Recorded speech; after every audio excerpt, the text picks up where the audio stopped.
Tokhang rape. Polis binangonan, inireklamong nanggahasa umano ng babaeng hinahanapan ng drug. Kasunod ng Oplan, Tokhang. Misquoted ulit, Malacanang at DFA nilinaw na hindi nagbigay ng go signal si Pangulong Duterte kaugnay sa pagbitay sa Pilipinas si Mary Jane Veloso sa Indonesia, taliwas sa ulat ng Jakarta Post. Audio recording na pahayag ni Widodo na may translation, ipinost naman ng isang Australian journalist. Pamilya Veloso, umapela. Binabagong kasaysayan. Palos official, humingi ng paumanhing kaugnay ng nabatiko sa Facebook post ng Journal ng Gobyerno tungkol sa kaarawan ni dating Pangulong Marcos. Bagyong Ferdy, pinakasariwang bulletin tungkol sa bagong bagyo, tutukan. Ban sa eroplano, tulad sa ilang airline abroad, smartphone na Note 7, ipinagbawal na rin gamitin ng PAL, Cebu Pacific at AirAsia. Bagong Pinay Pride, Pinay Mom nagpamangha sa The X Factor UK.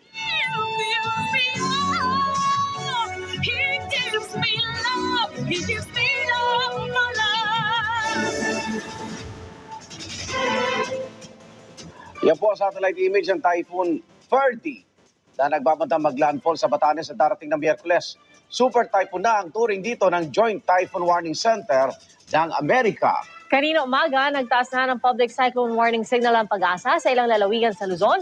Ang latest weather bulletin, abangan, maya-maya lang.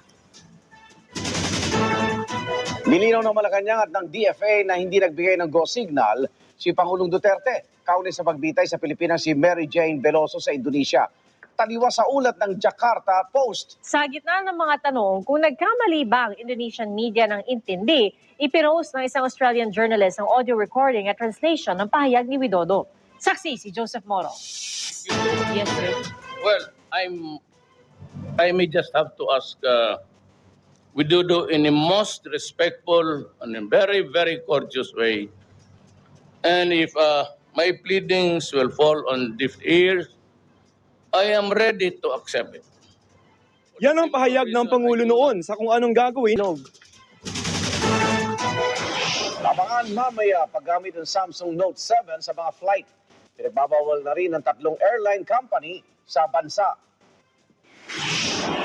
At isa na namang Pinay nagpamalas ng kanyang X Factor sa UK.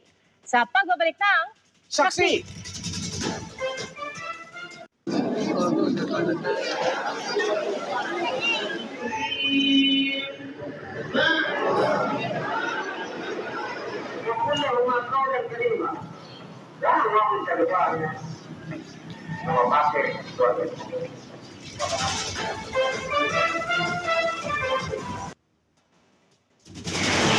Susunod na, isa na namang Pinay nagpabilib sa The X Factor UK.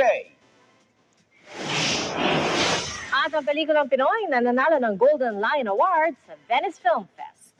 Magbabalik pa ang Saksi!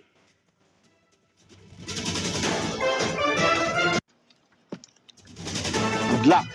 At siya na mabalitang ating sinaksahan. Ako naman, Arnold Glavio. Ako po si PR Canghel, susunod ng front row at narito na ang ating bonus shot.